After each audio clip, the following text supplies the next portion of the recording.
Muy bien, hola, buenas tardes. Hoy tenemos una charla con David Paredes. David, hace mucho que tenía esta charla preparada, en diciembre allí tuvo un problema él, luego en enero creo que tenía que darla, pero tuvimos el problema nosotros, no había mucha gente y finalmente pensamos, bueno, decidimos la fecha de hoy que era interesante hacerla y tal. La semana que viene, sabéis que el sábado 29 hay un eclipse parcial de sol y será, bueno, y lo prepararemos posiblemente el próximo viernes por la noche, porque llevamos ya medio año retrasando el preparar lo del eclipse y es un poco triste. En todo esto recordar que este es el primer eclipse, el del próximo sábado, y que tenemos un eclipse total en el año 2026, el 12 de agosto, tenemos un eclipse total en el sur de España que se verá el 2 de agosto, si no recuerdo mal, del 27, y el 26 de enero de 2028 tendremos un eclipse anular, es decir, seguramente no hay una circunstancia histórica en que en el mismo país haya habido, digamos, 3 eclipses tan próximos en tan poco tiempo, y además teniendo la suerte de que 2 son totales y 1 es anular, lo cual no deja de ser un poco de gracia. Pero eso no tiene mucho que ver con él. Podría argumentar yo ahora, bueno, que él estuvo en el ICFO, en el Instituto de Ciencias Fotónicas, el Sol básicamente son fotones, con lo cual podía, pero no vale la pena. David es doctor en física atómica y molecular. Entonces, ahora me comentaba él que cuando pensamos en las nucleares, es físico nuclear, que es diferente. Los físicos atómicos y moleculares no tienen que ver, porque más o menos una parte de la cosa es similar, los átomos están ahí, pero de alguna forma son los físicos nucleares los que trabajarían, diríamos, otra gama de la física, como esto la que tiene que ver con eso. Pero él en los últimos años lo que se ha dedicado es sobre todo a los satélites, al lanzamiento de satélites. Ha estado en una empresa, si no recuerdo mal, que se dedica a ello. Nos ha contado a veces en las charlas, en las cenas, algunas aventuras al respecto de cosas que siempre nos han parecido curiosas, y hoy lo que nos va a tratar es precisamente sobre los nanosatélites, que son los más pequeños de los satélites, eso de la unión hacia la ciencia, y como siempre dentro del marco de Ciencia y Birras, que por cierto he perdido la mía. Espero que no pillarla en manos de otro, porque le he hecho las huellas dactilares y tal. David, cuando quieras, hasta ahora. Gracias, Alfonso. Bueno, ante todo, gracias a todos por venir. En realidad esta charla, cuando la pensé originalmente, el título era algo así como todo lo que siempre quisiste saber, pero nunca te atreviste a preguntar sobre los nanosatélites. Y cuando lo pensaba dice, bueno, es que hay tantas cosas tan interesantes sobre los nanosatélites que no sabría por dónde empezar. Entonces, decidí ir cerrando un poquito más el objetivo de la charla. Nos vamos a quedar en algo básico, pero con la idea de que si os surgen preguntas, me las preguntéis. O sea, ni esperéis ni nada. En el momento en que queráis, me paráis y decís, oye, ¿y esto? Ah, pues mira, prefiero que sea algo útil para todos, ¿vale? Y bueno, ir tirando de ahí. Entonces, quizá lo primero que me gustaría preguntaros, no sé si conocéis esta película, La vida de Brian, ¿vale? Pero ¿qué han hecho los satélites por nosotros? Os voy a preguntar, ¿qué hacen los satélites por nosotros? A ver si alguien me puede decir... Por ejemplo, para medir el clima, monitorizarlo, tal. ¿Algo más? El sistema de posicionamiento global por satélite. Espían por nosotros. ¿Eh? También. Sí, a ver. Miran a la Tierra. Miran a la Tierra, claro que sí. Bueno, pues en realidad, más o menos, casi todas vamos a decirlo así, casi todas las funcionalidades que habéis dicho son de los satélites que miran a la Tierra. En realidad, el espacio lo utilizamos para muchas cosas, ¿vale? Cuando hace muchos años daba unas charlas de divulgación en el ESAC, en el Centro de Astronomía Espacial, que está en Madrid, y allí siempre decíamos, ¿no?, que el espacio sirve para 3 cosas: mirar hacia abajo, observar la Tierra; mirar hacia arriba, observar el espacio; y bueno, después están también hacer experimentos, que sería como la ISS y otras estaciones espaciales, ¿sí? Pero si nos centramos en las cosas que hacen los que miran hacia abajo, los satélites que miran hacia abajo. Bueno, este es un vídeo de UMETSAT, que es la Agencia Europea de la Meteorología por satélite y tal. Y esto es un vídeo, si consigo que funcione, sí, se ve un poquito. Observan la meteorología. Hoy, gracias a que teníamos los satélites meteorológicos, pues sabíamos que iba a llover hasta hace una horita, ¿sí? Y después que ya no iba a llover, en principio, aciertan los modelos, pero se basan en observaciones por satélite fundamentalmente, además de otras cosas, ¿no? Después tenemos posicionamiento, ¿vale? Que mucha gente piensa que es el teléfono el que sabe dónde estamos, ¿no? En realidad, es los satélites que saben dónde están y los satélites le dicen estoy aquí, y el teléfono dice, ah, pues si ese satélite está allí, pues yo tengo que estar aquí, ¿vale? O sea, hasta ahora la fuente de información es de los satélites. También tenemos comunicaciones, esto es lo que nos ha dicho, tanto posicionamiento como comunicaciones por satélite forman, yo diría que como más de 3/4 partes del gasto en espacio en Europa, ¿vale? Y después está observación de la Tierra. Aquí, esto también es observación de la Tierra, pero a mí me gusta más que es observación de la atmósfera, ¿vale? Esto es observación de la Tierra. Esto, de hecho, es la unión de dos ríos, Río Negro con otro río que no me acuerdo cómo se llama, en Brasil. O sea que, bien, somos conscientes de que los satélites sirven para un montón de cosas, ¿vale?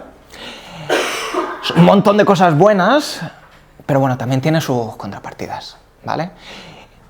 Quizás luego hablaremos un poquito más de esto, pero me voy a quedar con unos datos, ¿vale? Porque siempre que hablo de satélites se habla, ¿y la basura espacial? Bueno, pues, si veis, esto es el típico mapa que te ponen sobre los objetos que hay al lado de la Tierra, ¿no? Cada uno de esos puntos, si te lo imaginas y le haces los cálculos, es del tamaño de la Comunidad de Madrid. O sea, no hay ningún satélite que sea igual de grande que la Comunidad de Madrid. Entonces, en realidad, todos esos puntos te los tienes que imaginar casi del tamaño de un átomo aquí, ¿vale? Para que sean lo que sería un satélite, de verdad. O sea, ¿hay muchos satélites? Sí. ¿Son muy peligrosos? También. Pero no es tan grave el problema de momento. Porque, bueno, de acuerdo con... Aquí hay algunos recursos que después ya os pasaré, ¿no? Pero actualmente hay como unos 12.000 satélites que están funcionando, que están dando vueltas en diferentes órbitas. Mira, esta de aquí es la órbita geoestacionaria, ¿vale? Es donde están todos los satélites meteorológicos, los de comunicaciones, etcétera, etcétera. Por aquí están satélites de órbita media, las de ahí abajo son las de órbita baja, ¿vale? Están como... Y hay diferentes tipologías, pero hay un informe sobre el entorno de los desechos espaciales en que, bueno, cataloga unos 39.000 objetos que están catalogados. Pero se piensa que hay como unos 40.000 de más de 10 centímetros, ¿sí? Orbitando, que hay más de 1 millón de entre 1 y 10 centímetros y más de 130 millones entre el centímetro y el milímetro. Esto es muy bestia, porque en realidad un objeto que esté ahí orbitando no es que esté ahí, está dando vueltas muy rápidamente. Entonces, aunque sea algo muy pequeñito, si te impacta contra cualquier otra cosa que esté pasando por ahí, hace mucho daño. Pero bueno, todo el mundo piensa de esta manera. Este será un problema para mi futuro yo, ¿vale? De momento no es un problema, pero ya mismo será un problema gordo, de verdad. Según cómo está creciendo las cantidades de constelaciones y tal. Sobre todo, imaginad esto. Llegará un momento en que habrá tantos objetos ahí arriba que será muy difícil salir. Será muy difícil poner otro. Porque claro, tú subes un cohete y de repente a un cohete le viene otro satélite y ya está. Te quedas sin lo que tenía ahí dentro, ¿no? Entonces, es algo problemático en el futuro. Porque, perdona, ¿no hay un seguimiento?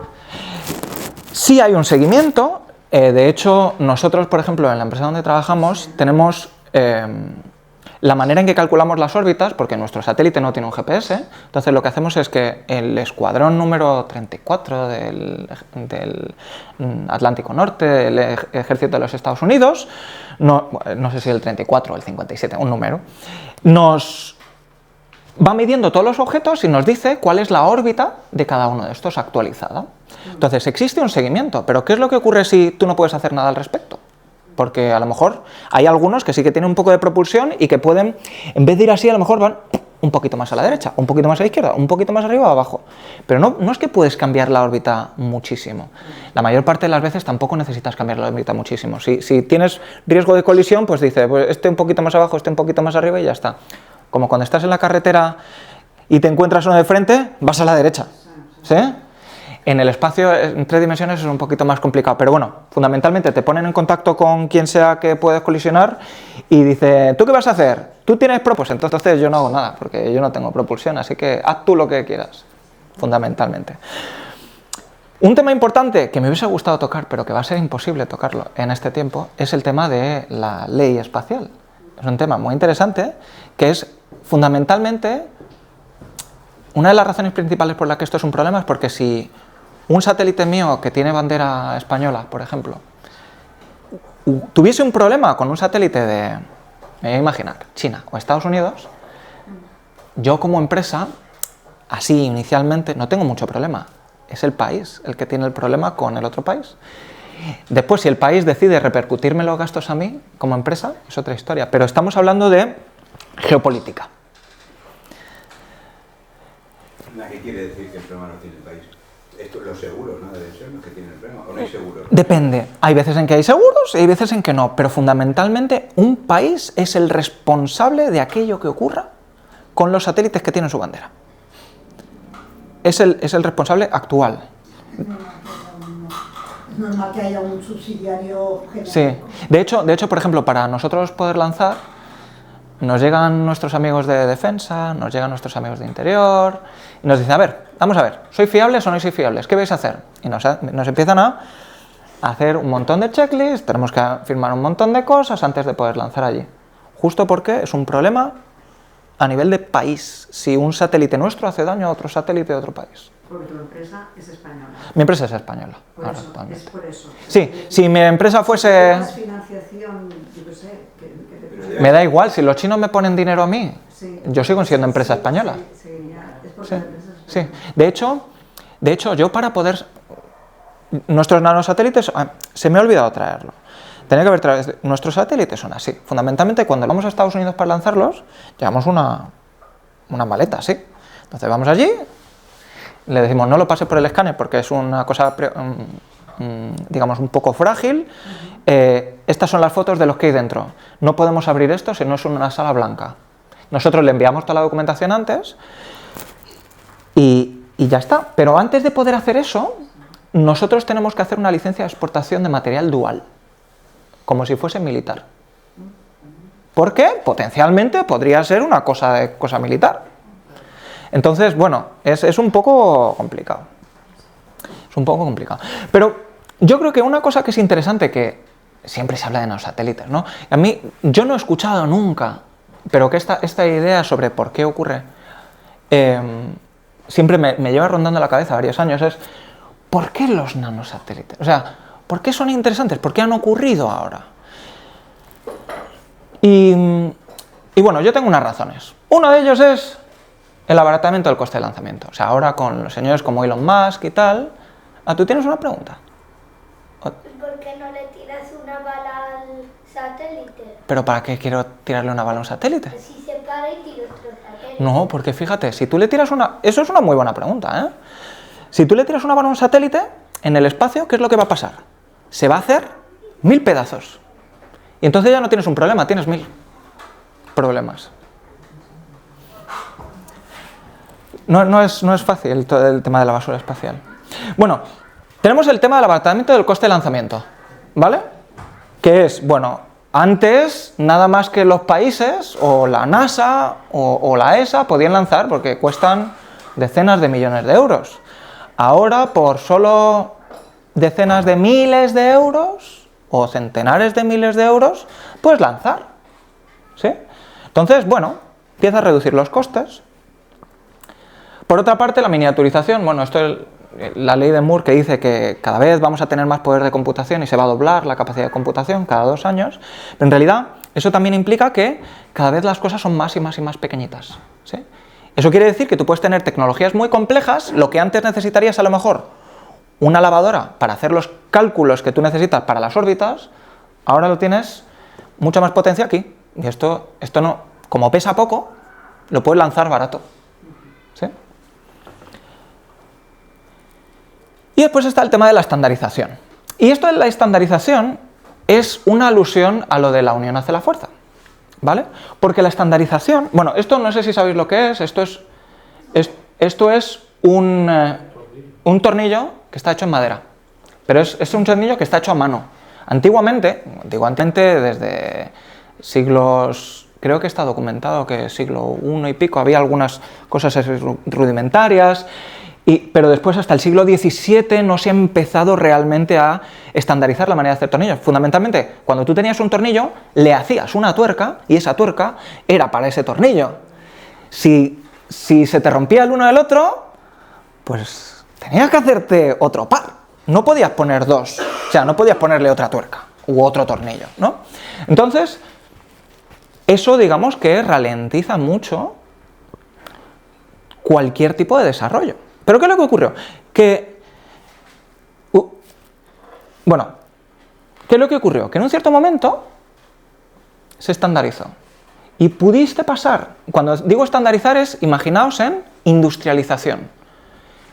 Tú puedes hacer un solo tornillo con su tuerca, o tú puedes hacer un montón de tornillos con sus tuercas, un montón de tornillos en esta fábrica, un montón de tuercas en esa fábrica, en esa fábrica, en esa fábrica, y que todas funcionen. Con todos. Lo cual reduce el coste, reduce la dificultad de hacer diseños, porque tú ya puedes contar con componentes estándar, entonces tú ya no te tienes que inventar ¿y cómo tendría que funcionar esto? No tienes que repensar los mismos problemas una y otra vez, ¿no? Entonces pasas de obras de arte únicas a arte a escala. Esto es la Capilla Sixtina, y esto también es una obra de arte, ¿eh? Esto es el rinoceronte de Durero, ¿sí? Pero esto es un linotipo, o sea, esto es... Tienes un sello de madera, le pones tinta, lo presionas y te puedes hacer otro, ¿no? Entonces, claro, esto digamos que esto sería como los satélites de antes, y esto es un poco más o menos como los satélites de ahora. Bueno, este es el señor que estandarizó, no queriendo, junto con... se llama Jordi, debería saberme este nombre. Espero que no esté viendo esta... No va a ocurrir. Pero en Cal Poly, este señor junto con Bob Twiggs, Jordi... Bueno, lo tengo escrito. Os lo voy a decir porque es importante, porque es de aquí. Sí, es catalán. Se llama Jordi Puig-Suari, ¿vale? Y junto con Bob Twiggs. Ellos en Cal Poly, y creo que en Pensilvania también, decidieron que para hacer su curso iban a poner unas restricciones. Ellos hacían aeroespaciales y dijeron que iban a poner unas restricciones para que sus estudiantes pudiesen desarrollar sistemas y demás. Y eso poco a poco se fue adoptando como un estándar de facto. No fueron un montón de cuerpos oficiales que dijeron vamos a hacer este estándar para promocionar la industria, no, fue un señor en la universidad que dijo, bueno, vamos a hacer esto para simplificarle el problema a los estudiantes, de modo que, bueno, se fue expandiendo este estándar, y de hecho, por ejemplo, estas plaquitas, cosa tonta, el tamaño de estas plaquitas es estándar. Este conector de aquí, en la posición en la que está, es estándar. De manera que tú tienes un subsistema que lo puedes enganchar, y después puedes enganchar otro, y después puedes enganchar otro, y así puedes expandir las posibilidades. Todo esto en sí, ¿vale? Todo esto en sí, lo que hace es que potencialmente todos los nanosatélites puedan funcionar de la misma manera, pero tienes posibilidades infinitas, ¿no? Porque lo mismo te pones una plaquita que se dedica a medir la posición de los aviones a una plaquita que puede ser comunicaciones, pero todo por fuera se va a ver más o menos igual. La cosa es que por dentro pueden funcionar de manera muy diferente. ¿Sí? Bueno, pero todo esto en realidad no justifica por qué lo de los nanosatélites, por qué el nuevo espacio. ¿CubeSat es nanosatélite? No. ¿El qué? CubeSat. Ah, disculpad, sí. No lo he dicho, gracias Alfonso. CubeSat es un estándar en el que te dice de qué manera... Es un estándar que dice, vale, tu unidad básica es un cubo de 10 centímetros por 10 centímetros por 10 centímetros, y lo que hay dentro no me importa, más o menos. ¿sí? Porque esto, en el momento en que tú estandarizas esto, tú ya les dices a los estudiantes, mira, podéis hacer lo que queráis, volveros locos, pero lo que sea tiene que caber aquí. ¿Por qué? Luego, esto lo vamos a poner en un, digamos, en un tubito, y esto es lo que después, cuando vayamos al espacio, esto después, ¡pum!, este tubito lo va a tirar y esto lo va a poner en órbita, ¿vale? Entonces, el CubeSat es un estándar del tamaño de esa unidad básica de satélite, pero en realidad tú puedes tener una unidad, ¿vale? Pero puedes tener dos U's, es decir, 20 por 10 por 10, como un Lego. O puedes tener 6 U's, 1, 2, 3, 1, 2, 3. O 12 U's, 1, 2, 3, 1, 2, 3, 1, 2, 3, 1, 2, 3. Entonces tú puedes construirte geometrías un poco más complejas, pero siempre con estas piezas de Lego estándar. Mira, Lego es otro buen estándar, que es cerrado, ¿no? Este estándar es abierto, o sea que tú puedes tener todos los detalles de esto, ¿no? El Lego tiene la licencia de hacer piezas de Lego y nadie más en teoría puede hacer piezas de Lego. En teoría. Entonces, este, por ejemplo, es uno de los satélites que, de hecho, en marzo del año pasado reentró. Esto es el Danu Pathfinder. Este es uno de los satélites de la empresa ISTEC, que me ha cedido la imagen graciosamente. Pero bueno, quería ir... todo esto justifica son todo condiciones necesarias para que esto ocurra. Pero esto no te dice ¿por qué ahora hay tantos? Aún no justifica eso. Te dice que podría ser fácil que esto ocurriese, ¿vale? Pero si uno lo mira de un modo quizá un poco cínico, esta es la razón fundamental por la que hay muchos, ¿vale? El dinero. Porque resulta que si tú miras estos, imaginémonos, ¿vale? Esto es una obra de arte, ¿vale? Esto es una obra de arte fantástica. Y que cada año, ahora que el turismo está masificado, cada año decenas de miles de personas, si no centenares de miles de personas la visitan. Pero antes había una persona que la veía, ¿vale? Sin embargo, esto de aquí, pues tú lo imprimes en un libro y de repente se hace mucho más accesible, ¿sí? Siguiendo con esta analogía, bueno, tenemos un coche de carreras, epítome de la ingeniería automovilística, con un señor ahí, ¿sí? O tienes la 580, ¿sí? ¿Cuántos lo usan? Este de aquí, uno, ¿sí? Y aquel de allí, muchísimos. Este señor paga mucho por ello, ¿eh? Esto es un poco menos. O esto de aquí, que no sé si alguien sabe lo que es esto. Esto es una balanza de Kibble. Gracias a este instrumento se ha cambiado la definición de lo que es la unidad de masa en el Sistema Internacional de Pesos y Medidas. ¿Sí? Es un instrumento muy, muy preciso para medir masas muy, muy, muy precisas, ¿vale? Pero esto no sirve para medir cualquier cosa, mientras que casi todos tenemos una de esta en casa, o uno de esto. Fundamentalmente es la misma cosa, nos sirve para lo mismo, ¿sí? Pero de estos hay muchos más. Entonces, claramente, de estos imaginémonos que vale lo que sea. De esto vas a vender mucho más. Porque va a ser más útil. Porque le va a ayudar a más gente, ¿no? Y además de esto, vamos a mirar el precio. ¿Cuánto pensáis? ¿Cuál es la relación entre el precio de un coche de Fórmula 1 y una 580? Más o menos. Más o menos, decir un número. ¿Cuánto has dicho? 580 de 1000 10 millones. 10 millones. 3 órdenes de magnitud.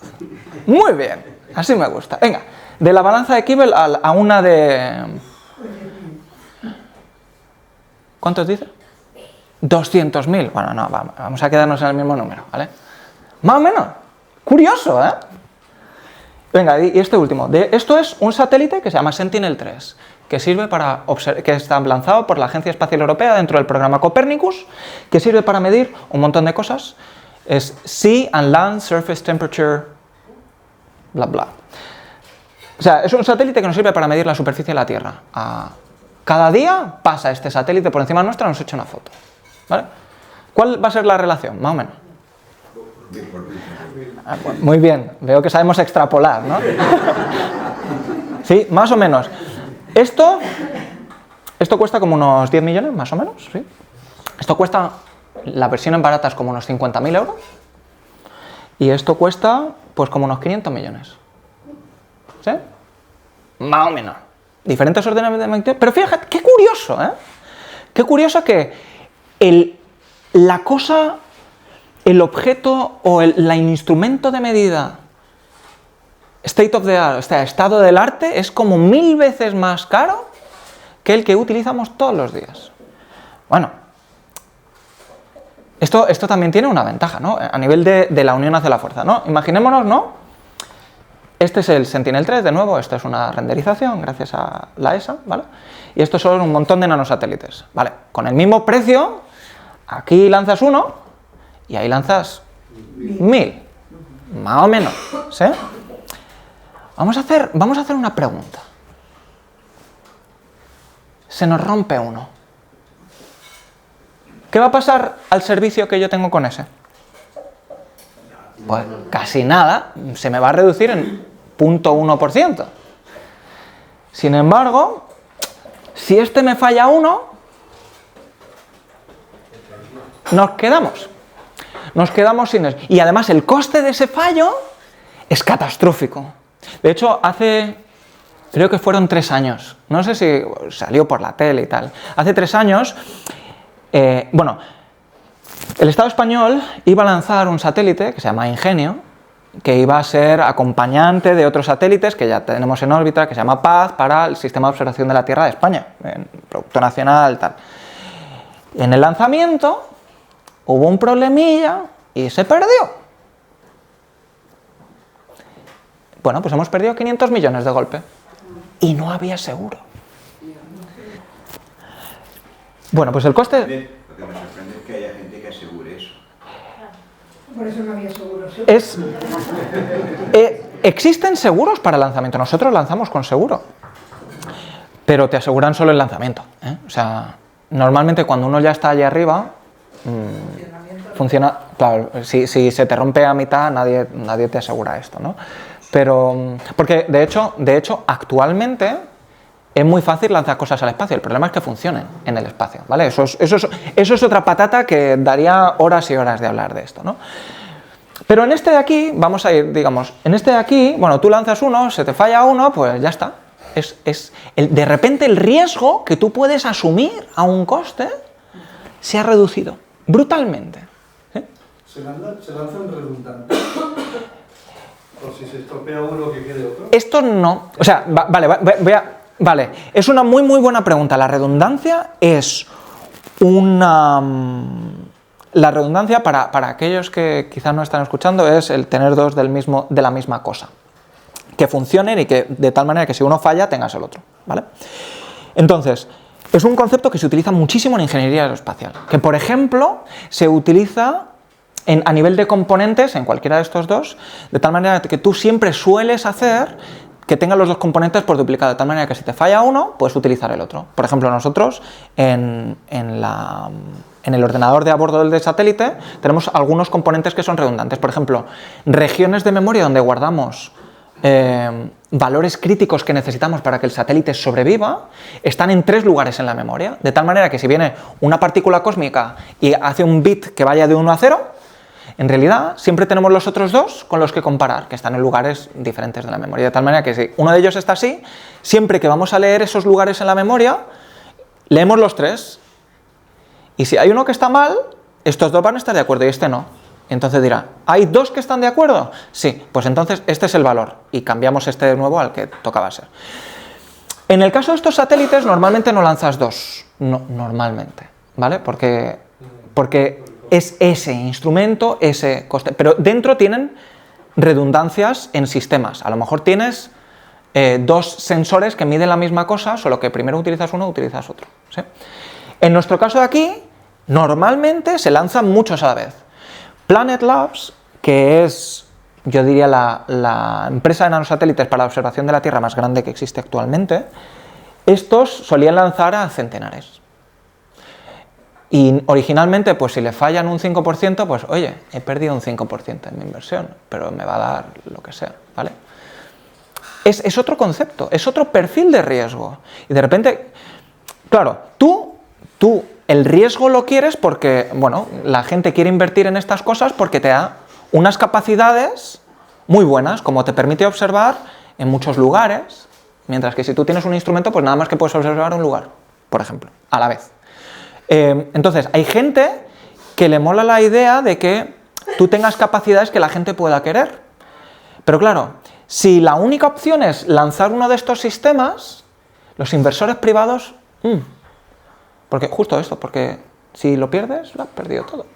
Sin embargo, estos otros de aquí, pues la probabilidad de que tú ganes algo de tu inversión es mucho más alta. Mucho más alta. Es un riesgo que no es... Puedes admitir un riesgo que no sea cero. El riesgo tiene que ser cero. Que de hecho, toda la filosofía del riesgo cero viene de los programas Apolo, Gemini, cuando subía la gente al espacio. Claro, tú te pasabas decenas de años haciendo un diseño para que el diseño fuese perfecto y después lo lanzabas y después, 10 años después, ese satélite tenía una tecnología de hace 20 o 30 años. ¿Sí? Mientras que tú también tienes la última tecnología. Al año siguiente, si quieres, pues lo vuelves a lanzar y tienes la última tecnología. Lo cual, bueno, también es súper interesante para mucha gente, ¿no? Y al final, claro, cuando eres un nanosatélite, pues ocurre como con una colonia de hormigas, ¿no? Que tu función, lo que tú vas a hacer, no depende de uno solo. Tienes un montón de ellos, que por eso también la segunda alusión a la unión hace la fuerza, ¿vale? O sea, al final un nanosatélite nos tenemos que imaginar que más que una obra de arte única, un megasatélite, no, son un montón de cosas, de objetos con capacidades en general sencillas, pero que cuando los juntas todos, pues tienes una capacidad que no es tan sencilla, ¿vale? Hay un artículo de un ganador de premio Nobel, que es Anderson, que decía, más es diferente.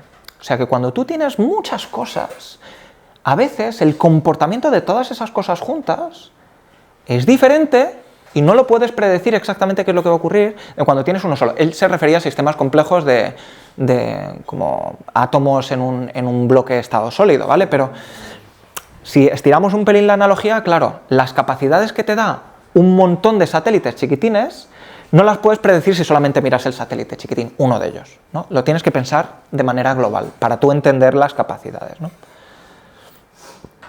Pero claro, me gustaría hablar, en realidad todo esto que os he dicho, en realidad aún así no justifica por qué hay nanosatélites. No lo justifica del todo. Ni hay tanto dinero a nivel comercial para esto. ¿Alguien me dice cuál es el elefante en la habitación? No. Está bien camuflado. Está muy camuflado. Sí. Los militares. Los militares. Esto es el gasto en espacio total del año pasado, creo, ¿vale? De lo cual más del 50% es defensa. Es Defensa. O sea que cuando uno está en una empresa y dice, no, vamos a hacer aplicaciones civiles. Hay mucha gente, muchas empresas que entran en esto queriendo hacer aplicaciones civiles. Y es un objetivo loable. Pero, si tú te metes cualquier capital privado aquí, van a querer un rendimiento y te dicen, mira, es que te estás quitando la mitad del mercado si no te metes en aplicaciones militares. A lo mejor existen, empresas que vayan a ser viables comercialmente sin meterse en temas militares, pero también tenemos esta otra cosa, ¿no? Las ayudas que reciben también, ¿no? Claro. Hay primero una parte de ayudas a nivel de desarrollo y después, ¿quién te va a comprar esos datos? Y podríamos meternos en temas de modelos de negocio de empresas del sector, y esto es otro coco, abrir en otro momento con quizá un gin tonic en la mano, ¿vale? Tengo una cuestión. Sí. Lo digo porque lo he mirado así, igual está muy claro, pero me sorprende que los franceses gasten el doble que los ingleses en estos temas de defensa y espacio. Así de entrada.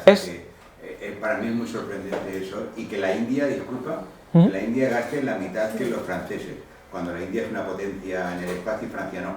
Bueno, Francia lo es. De hecho, con la ESA. De hecho, mira, te voy a decir un nombre y te va a resolver la duda de esto. Airbus. Es francesa. Es un conglomerado espacial enormísimo. Y los ingleses piensan... Sí, no.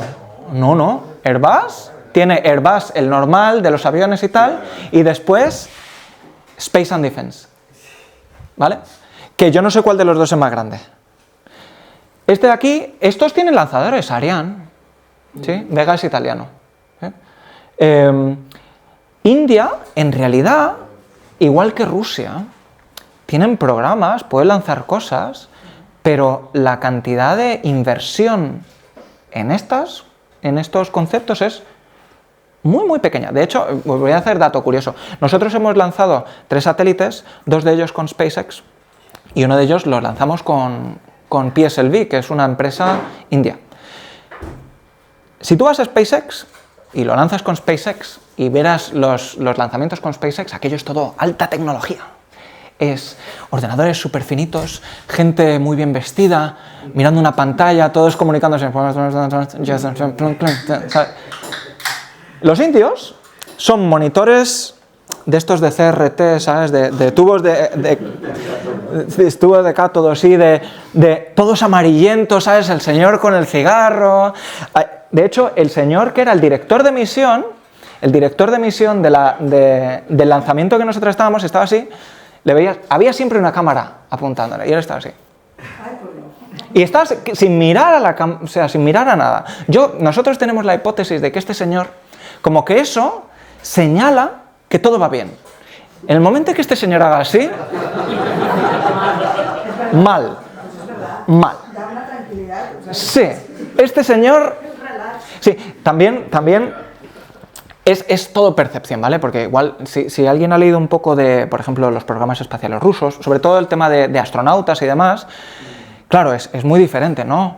Estados Unidos, todo marketing, alta tecnología, todo blanco, tal. Cuando tú vas a la residencia donde van a estar los astronautas antes de ser lanzados en Kazajstán o donde sea que se lancen, aquello es todo alfombra, ¿sabes? Todo mucho más de casa. Y dices, bueno, sí, total, es una persona, bueno, que tienes un poco más de entrenamiento, pero a la gente le gusta estar como en casa, ¿no? Es diferente. Hace un tiempo vi una comparativa, esto hace un tiempo, quizá 10 años, vi una comparativa y decía, mira, el gasto en el programa espacial ruso, chip. El gasto de la NASA, chip. ¿Vale? Pero claro, de hecho lo comparas con el gasto en la Liga Profesional de Fútbol. En España. Si tú pusieses el gasto de la Liga Profesional de Fútbol, en aquel momento era la Liga Profesional de Fútbol, ahora yo no sé cómo se llama, el Adrenaline o algo así. Si tú pusieses esto en espacio, claro, estamos en el tema. ¿A cuántos le interesa eso? ¿A quién divierte más? ¿Vale? El dinero está donde hay mucha gente que puedes obtener un beneficio, ¿vale? Sí, es muy curioso este... Incluso que España solo gasta la mitad que el Reino Unido y Italia, disculpa, gasta 1.000 millones más que los ingleses. Digo porque me resulta sorprendente. O sea, sí. Quita la pantalla porque me voy a quedar aquí. Sí, no. Es muy curioso. Es muy curioso. En Europa, el gasto militar, todo esto es más caro un montón. No, pero esto es programas espaciales, no militar, ¿eh? Esto es gasto en programas espaciales. Lo que quería decirte es que son gastos. Aquí hay dinero militar enmascarado, es decir. Sí. Por esa aplicación dual que pueden tener las. Claro. España gasta el 2% o no. Sí. Pero piensa que Italia también, a nivel espacio, es muy fuerte. Muy fuerte. Tiene universidades muy potentes. Tiene programas espaciales muy interesantes. La UK Space Agency no es tan grande. En comparación con la agencia italiana, la ASI es bastante grande. ¿Puedes señalar dónde está España? Es que nosotros lo vemos... España está... Debajo de Francia. Aquí. Sí, tiene una Aquí. geográfica. Y el año pasado, hace 2 años, finalmente, tenemos una agencia espacial española. Tiene la forma de Europa. ¿Sí? Tenemos una agencia espacial... Sí, está más o menos en el sitio. Perdona, ¿qué significan los colores?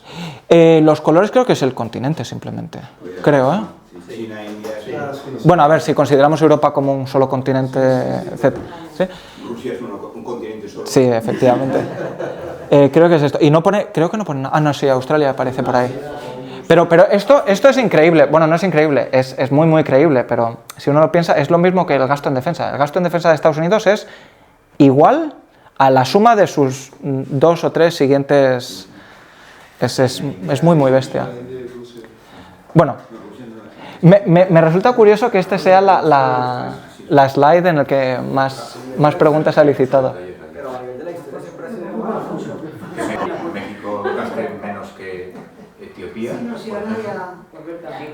Bueno, o que Angola. Nos vamos a quedar... Corre, va, claro, pero digamos, claro, esto en realidad quizá tiene un poco cínico, ¿no? Dinero, los militares... Claro, esto al final, siendo un poco distópico, ¿no? Es como... El panopticón sería como lo contrario esto. El panopticón, no sé si conocéis este concepto, es un modelo de prisión en el que tú fundamentalmente tienes un solo guarda o 2 guardas en el centro que pueden ver todo y tú tienes un montón de presos en las paredes de esta mega prisión, de manera que tú con muy pocos recursos tú puedes ver todo. Aquí, claro, la Tierra no tiene esa geometría tan bonita, ¿no? Pero la idea sería que, imaginad poder ver todo en todo momento. El edificio de la modelo de Barcelona es panóptico. Panóptico porque desde un punto central de Claro. que se observa todo. Es un poco... A ver, Mordor es un poco panopticón, pero raro, ¿vale? O sea, esto es el anillo, esto es el ojo de Sauron, ¿vale? Pero es un poco eso, ¿no? Si tú lo piensas esto con estos ojos así de teoría de la conspiración, ¿sí? Esto al final nos llevaría a, imaginaos, estar observados todo el rato, porque claro, si tú tienes miles de satélites, que por cierto, Starlink tiene miles de satélites, literalmente, ahí arriba, todo el rato, alrededor nuestro. A los que hacen astrofoto le encanta Starlink, ¿eh? Yo soy consciente de ello. De hecho, eso sería, la relación de Starlink con todo esto, es para otras 2 horas de charla, ¿eh? Pero, esto. De todas maneras, a Starlink le protege el gobierno de los Estados Unidos más que nunca. De hecho, pero solamente pensad esto de esta manera, ¿no? Starlink lo que intenta ofrecer es infraestructura de comunicaciones, es decir, va a ir a un gobierno que todavía no tiene una infraestructura de comunicaciones propia y le va a decir, tú no te preocupes, mira, yo sé que si tú quisieras poner tu infraestructura, digamos Etiopía, no Etiopía, pero digamos Nigeria, digamos otros países que estén más o menos bien puestos, dice, tú no tienes infraestructura, no te preocupes, mira. Yo sé que a ti te costaría 1.000 millones hacer esto. Mira, tú no te preocupes. A mí me das 10 millones al año y yo te doy esta infraestructura, ¿vale? Entonces, tú no inviertes en tu infraestructura propia y le dejas a Starlink que haga sus cosas, ¿vale? Eso lo haces con N países. Pues lo haces con Nigeria, lo haces con no sé qué, no sé cuánto. Al final todos se suben al carro y después hay 2 cosas que pueden ocurrir. Uno, cuando ya tienes bastante adopción y tal, les dices así, con el precio, ¡plac! ¿Vale? Y te quedas con el culo al aire, como se dice por ahí, ¿no? La segunda cosa es que, de repente, todas las comunicaciones... Ah, una cosa que me olvidé de decir. En Starlink, tú te comunicas con los satélites, ¿vale? Pero después, claro, esto va a Internet o a donde sea. Pero no baja a Internet. Para Internet tú tienes que ir a una antena que está en el suelo, ¿sí? ¿Qué es lo que ocurre? Que esas antenas que están en el suelo no están en cualquier lugar.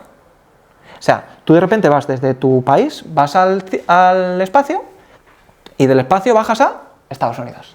Entonces, de repente tú tienes un embudo en el que todas las comunicaciones pasan por Estados Unidos. O sea, Nigeria, por decirlo así, en el caso que tiene Starlink, sus comunicaciones, yo no sabía eso. Pasaría. Que van directa a Nigeria, pasan por Estados Unidos. Podrían perfectamente estar pasando por Estados Unidos, dependiendo de dónde vayan, ¿no? Pero sí, lo cual es vamos a decirlo así, esto al gobierno de Estados Unidos pues a lo mejor le resulta interesante, ¿no? Y después tenemos una cosa que es curiosa, ¿no? Que es una idea que he estado teniendo últimamente, ¿no? Le llamo la paradoja de la información, es un muy mal nombre, si me ayudas a ponerle otro nombre pues es mejor, ¿no? Que es que resulta que actualmente hay ya demasiada información que viene de estos satélites, pero no es suficiente. Hay demasiada en el sentido de que, mira, por ejemplo, esto es una proyección de cuántos datos se generan anualmente por satélites y aplicaciones del espacio, ¿vale? Estamos hablando de miles de petabits por año, ¿vale? Un petabit es demasiado grande, o sea, demasiado grande. Es mucho. Un terabit, que es lo que tiene estos discos duros que son grandes, pues un petabit son 3 veces más, o sea, 1000 veces más, ¿vale? Y estos son miles de petabits, estos son exabits casi. Bueno, literalmente esto es un exabit, ¿sí? Estos son 1.000.000 de veces uno de estos, y se van creando cada año. Y cada vez más, claro, te tienes que quedar con los antiguos y los que vas generando nuevos. No hay manera, y se me olvida decir, claro, en aplicaciones militares, pero no solamente, la manera más habitual en que se analicen estas imágenes es que hay allí un señor, probablemente con una miopía bestial, mirando esta imagen y diciendo, aquí hay un tanque, aquí hay un río, pero parece que está empantanado. Aquí. O sea, es lo que se llama fotointerpretación. Tú ves una foto, interpretas lo que ves en esa foto. Aquí hay un incendio, ¿sí? No hay manera humana de que un sistema basado en personas pueda analizar esto. ¿Cuál es la solución? ¿Vale? Entonces, aquí tenemos un problema. La inteligencia artificial, lo que necesitamos es sistemas que sean capaces de procesar esas cosas de manera autónoma y que sean capaces de darnos la información masticadita. O sea, que yo no tenga que estar mirando imagen por imagen si hay un incendio en mis instalaciones, sino que yo soy, por ejemplo, Iberdrola y que de repente haya un sistema que me diga, oye, que hay un incendio en la central de no sé qué, entonces yo llamo, oye, que hay un tal, entonces ya. Pero yo no tengo que estar ahí mirando, porque esto es la information overload, ¿cómo se llama? La sobreinformación, sí. Somos incapaces de procesar toda esta información nosotros solos. Esto tiene 2 piezas, ¿no? Una de ellas es, claro, si nosotros somos incapaces de procesar toda esa información, ¿cómo sabemos que esa información es cierta? Eso es una cosa. La otra cosa es que, dependiendo de cómo de listos hagamos estos sistemas, llegará un momento en que estos sistemas sepan más sobre nosotros que nosotros mismos. Que no quiero decir que sea una cosa buena o una cosa mala, porque de hecho, si ellos aprenden cosas que ni siquiera nosotros sabemos, potencialmente podemos aprenderlas nosotros también. ¿Sí?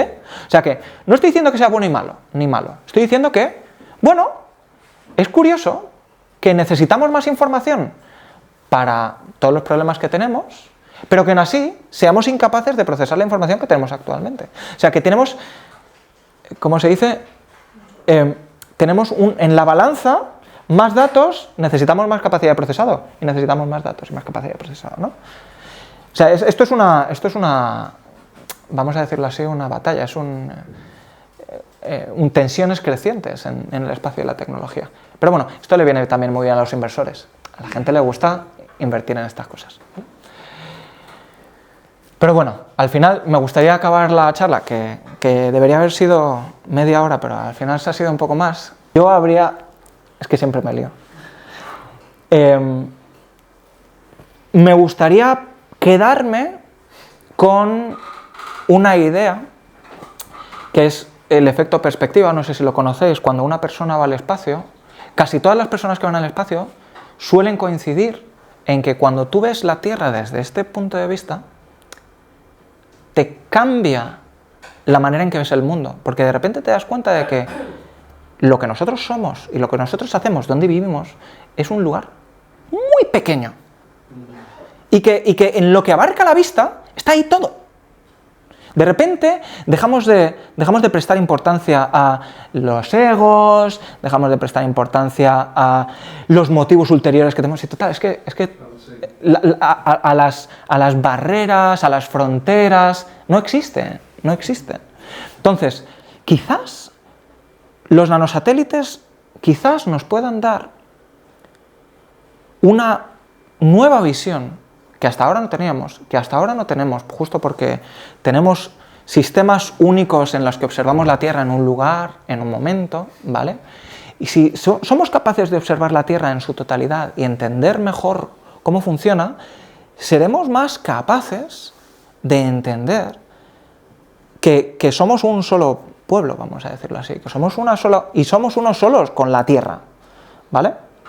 Que bueno, esta es la tercera alusión, 1, 2, y la tercera alusión a que la unión hace la fuerza, ¿no? Y que quizás es un poco utópico, ¿no? El hecho de que la tecnología nos pueda ayudar a ser mejores personas, porque de hecho la historia, sí, el nivel de vida ha ido mejorando con el tiempo, ¿no? Y todos hemos ido mejorando, pero en muchas ocasiones pues la tecnología lo que hace es, en algunos casos, romper estos enlaces que tenemos con el resto de personas. Pero a lo mejor este tipo de tecnología, como es más accesible a todo el mundo, más barato, más económico, quizás nos ayuda a unirnos un pelín más.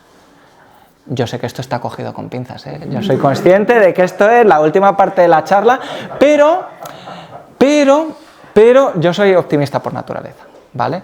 Y sí que el futuro siempre es un poco negro, ¿vale? Y para gente que habla del futuro negro está todo el mundo. Entonces, yo prefiero pensar en que esto y los problemas, incluso el tema de la basura espacial, es un tema que no puede resolver un país, no puede resolver una tecnología, ¿vale? Todos los problemas que hay aquí no se pueden resolver de manera individual. Y todas las cosas buenas no benefician a uno solo. Entonces, a lo mejor es una manera de pensar, quizá nos tocaría pensar, ¿no? De qué manera esto nos puede ayudar a todos y no a uno. Y con esto lo voy a dejar.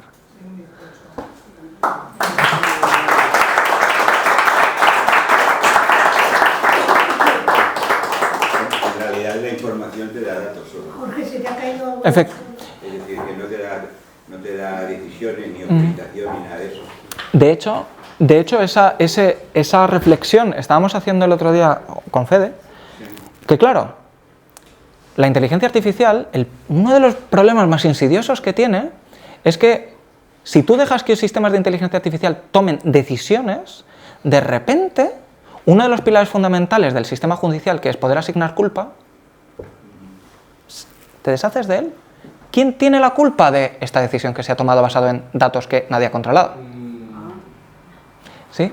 Y eso es un tema del que yo no estoy capacitado para hablar, pero que es muy, muy interesante. No sé si conocéis a alguien que sepa de inteligencia artificial como en este sentido, o ética de inteligencia artificial, pero sería muy interesante para una charla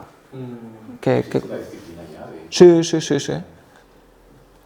todo la que es generativa, porque se puede inventar las cosas. Pero fíjate, lo de la generativa, estoy de acuerdo contigo en que es un problema grande, pero la mayor parte de los usos que tiene la inteligencia artificial generativa actualmente son chorradas. Como hacer imagencitas, que quitan muchos puestos de trabajo a muchos diseñadores que se han ganado la vida con esto, ¿no? O documentos que nadie se va a leer nunca, ¿sí? Pero sí, se pueden inventar las cosas. La pregunta es, y en nuestra empresa lo tenemos, tenemos gente que coge y hace informes con inteligencia espacial que no revisa siquiera y que de repente alguien lo ve y dice, ¿qué porquería me estás mandando? ¿Sí? Porque esto no tiene... Claro, si tú tienes un poco de criterio, el problema de inteligencia artificial es si no tienes criterio. Pero si tienes criterio, es un poco fácil ver. Pero si no tienes criterio, todo pasa. Entonces, claro, ahí la dificultad va a ser encontrar gente con criterio o encontrar sistemas que permitan dar un criterio a eso que estás escribiendo, ¿no? Bueno, eso. Si tenéis preguntas, yo estoy encantado de esto, si no... ¿Qué tamaño tienen los satélites de Starlink? ¿Los de Starlink? Sí. Te mentiría si te digo que lo sé, pero creo que son como 1 metro, más o menos, 1 metro por 1 metro quizás. Pero son planitos, son bastante planitos. Son como... ¿Como discos? Sí, algo así, después tienen... Son como unos cuadrados. No sé si alguna vez los has visto. Hay vídeos en YouTube en que se ven cómo sale. Están como todos chac, unos encima de otros, y los dejan salir y después se van separando poco a poco. Pero son planitos. Se ve muy bien. Pero eso es porque el sol tiene mucha luz y ellos son blancos. Claro. No sé qué. Y la luz que viene de las estrellas es poquita.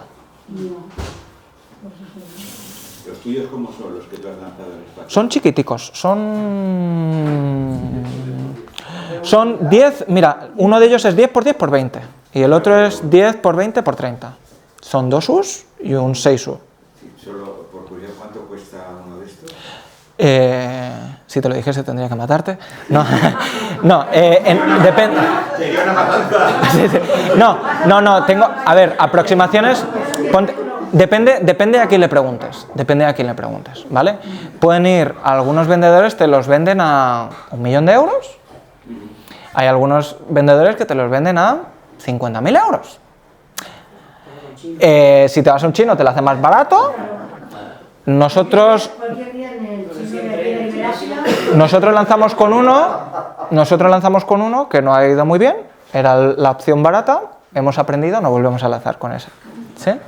Pero sí, puede estar, yo diría, si precio aproximado, en torno a los centenares de miles de euros.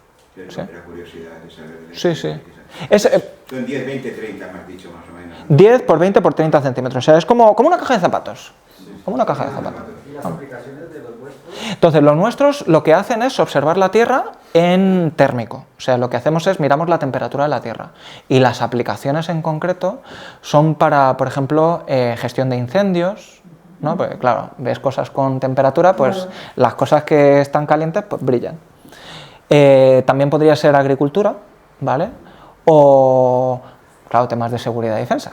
¿Sí? Nosotros no... El problema de seguridad y defensa es que ellos te van a decir, sí, también las imágenes, pero no te va a decir para qué las van a usar, en general. Pero seguridad, voy a decir la diferencia, ¿no? Nosotros actualmente trabajamos para seguridad, que no para defensa, ¿vale? Y en seguridad tienes aplicaciones como ver barcos que cruzan el estrecho de noche, ¿sí? Observar pateras, barcos y demás, o control de fronteras. Digamos, la diferencia entre seguridad y defensa es que unos tienen tanques y los otros no. ¿Sí? Unos están para proteger. Esta semana Ayer dijo hablando mucho de ese tema. que no le gustaba la palabra rearmamiento y sí, que sí. prefería hablar de seguridad. Ante Sí. la compra masiva de material militar que iba a hacer. Seguridad. Sí, es marketing, esto es marketing. ¿Y a quién le... Vosotros lanzáis el satélite, tenéis clientes cuando lo lanzáis, o sea, ya tenéis asegurada ¿A quién el meterle los beneficio datos? Claro. o vais vendiendo, o sea, claro, lo alquiláis, lo vendéis, ¿cómo va eso? Esto entra dentro de la parte de la charla que sería sobre modelos de negocio de esto, pero nosotros como muchas otras empresas somos preventas, digámoslo así, en el sentido de que todavía no existe un modelo de negocio tan bien definido, pero donde nos estamos enfocando es en la venta de datos. Eso quiere decir que si tú tienes una empresa que se dedica a hacer análisis con datos de otros satélites, podrías comprar los nuestros para hacer datos mejores, menos eso decimos, ¿no? Y claramente tenemos acuerdos con empresas que se dedican a esto para hacer eso en el momento en que lancemos, venderles a ellos y empezar a obtener beneficios. Este es un modelo de negocios, pero hay diferentes. Por ejemplo, hay gente que se dedica a... Tú le preguntas a una empresa, vale, imagínate, una empresa de energía, y dice, mira, yo necesito observar todas mis líneas eléctricas, o necesito observar mi planta de generación de potencia que tengo en todo el mundo, entonces necesito un sistema de observación, si lo hago sitio por sitio me va a costar muy caro. ¿Cuánto me costaría tener unos satélites que me hiciesen esto? Y es tanto. Si tiene sentido desde el punto de vista económico, dice, mira, vamos a hacer esto. Yo te hago los satélites y te los opero, y te hago el sistema de observación. Y tú solamente me pagas. Me vas pagando mes a mes lo que te diga y ya está. Esto es otro modelo de negocio. Hay otra gente que dice, tú quieres tener, por ejemplo, México. Yo quiero tener una capacidad nacional de observación de la Tierra. Es decir, yo quiero tener mis satélites, quiero estar mirando las cosas que a mí me interesan, no quiero decirle a nadie lo que estoy haciendo. Pero no sé hacer satélites. Quieto parado. Yo te hago el satélite, yo entreno a tu gente para que los opere y santas pascuas.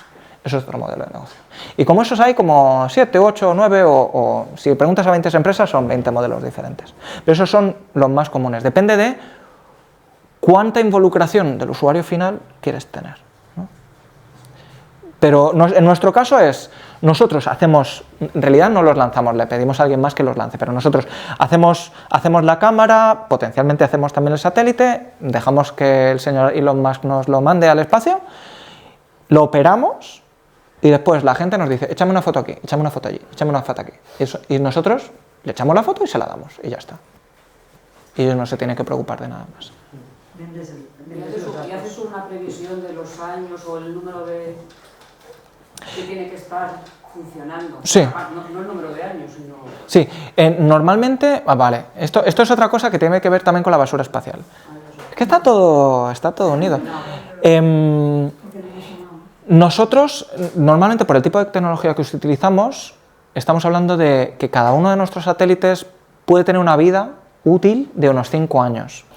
La normativa europea ahora es que si tú lanzas algo al espacio, en menos de 25 años tiene que reentrar. O sea, tiene que volver a la atmósfera. Normalmente cuando reentra se quema y ya está. Y tienes espacio para otro más, vamos a decirlo así. Pero esto no todos somos Europa. No todos tenemos. Claramente los geoestacionarios pues tienen otras leyes, otra manera de funcionar, porque es bastante impracticable mandar de vuelta un satélite geoestacionario a la órbita terrestre, ¿no? Para el tema de los satélites que vigilan, tal como has dicho, que miran, ¿qué efecto tienen las condiciones meteorológicas, nubes y todo esto? ¿Pueden ver a través de las nubes? Como siempre, casi todas las buenas respuestas empiezan con depende. Depende de lo que quieras ver y depende. Hay muchas tecnologías de observación. Para decirte, normalmente se basan en radiación electromagnética. Eso quiere decir luz de algún tipo que va, ya sea desde el rayos X, rayos gamma, rayos X, de estos hay pocos, ¿vale? Los hay, pero hay pocos. Ultravioleta, visible, infrarrojo, microondas, etcétera, etcétera, ¿vale? Entonces, si tú observas vamos a decirlo así, del ultravioleta hasta casi las microondas, ¿vale? Existen ventanas que se llaman en donde la atmósfera es más o menos transparente, a excepción de las nubes, ¿vale? Entonces, tú lo que haces es que observas, digamos, tú coges tus sensores y decides coger los fotones que tienen solamente esos colores o esas partes de la atmósfera, ¿vale? Eso incluye el visible, por ejemplo, el hecho de que nosotros veamos en visible es porque la atmósfera es transparente a esa parte de la radiación. Es por eso por lo que también nosotros observamos en el visible y no observamos, por ejemplo, en 3 metros o en una micra y media, ¿sabes? Porque ahí tienes ventanas de absorción de diferentes gases de la atmósfera que no dejan pasar durante una longitud lo suficiente esa luz. Entonces, si tú observas en visible, en infrarrojo y tal, vas a estar afectado por nubes, ¿sí? Si observas un poquito más allá en radar, por ejemplo en banda S o algo así, o en banda X, no te afectan tanto las nubes, ¿sí? Eso quiere decir que tú puedes, en este caso estos instrumentos lo que hacen es que mandan una señal y miran el rebote, la mayor parte de las veces, ¿vale? Entonces, estos sistemas se le llama de radar de apertura sintética. Estos pueden ver a través de las nubes. Lo que pasa es que tú no ves una imagen como tú te la imaginas. Tú no puedes fotointerpretar eso de manera sencilla, pero sí que puedes ver, o sea, en realidad tus ojos se acostumbran rápido a estas imágenes de radar y tú puedes ver que ahí hay algo. Y puedes ver más o menos su forma. O sea, el radar te da información sobre la forma de las cosas. No te dice qué son, porque no ves colores. Pero si ves de repente, estás en un lugar de dunas y ves de repente algo que parece una caja y que tiene un cilindro aquí, se pueden ver. Y estos radares tienen resoluciones de hasta medio metro. O sea, o incluso mejores en algunos casos. Medio metro y un poquitín mejores es lo que te dicen que se puede hacer. O sea, estas son las capacidades comerciales. Cualquiera de nosotros puede comprar eso. No te dicen, digamos que yo no he escuchado por ahí gente que utilizando esa tecnología no ven que en los silos se han movido piedrecitas porque ha sido lanzado un cohete. Yo no he escuchado esto. ¿vale? Pero existen capacidades militares mucho más avanzadas de lo que existe comercialmente. Si ya lo comercial es impresionante, imagínate cómo es lo militar. O sea, sí. Sí. La respuesta es sí. Los satélites en que está en la órbita baja los 400 kilómetros. En lo nuestro sí, porque digamos el estar cerca, 400 kilómetros es cerca, ¿vale? El estar cerca pues tiene beneficios, ¿no? Porque puedes ver las cosas más grandes, vamos a decirlo así. Cuando van más lejos, de hecho, los satélites geoestacionarios también observan la Tierra, lo que pasa es que el píxel normalmente pues es de unos 20 kilómetros o algo así, nuestro píxel es de unos 100 o 50 metros, ¿sí? Con lo cual puedes ver, en nuestro caso, con estos satélites chiquitines, los satélites, existen satélites más grandes, de hecho hace cosa de un mes ha lanzado una empresa que se llama Albedo, que estos van incluso en órbitas más bajas, a unos 100 kilómetros o algo así. Estos dicen, que todavía no lo han demostrado, dicen que pueden ver cosas térmicas también, o sea, las temperaturas de aproximadamente 1 metro o un par de metros, ¿sí? Que ya con 1 metro o un par de metros tú puedes saber si un coche está encendido o no, desde arriba, ¿sí? Por ejemplo. Con personas escondidas. Sí. Alguien sabía que Bin Laden estaba allí, ¿sabes? Bueno, es que así nos podríamos quedar horas, ¿eh? O sea, Pues nada, muchas gracias a ti. de nada.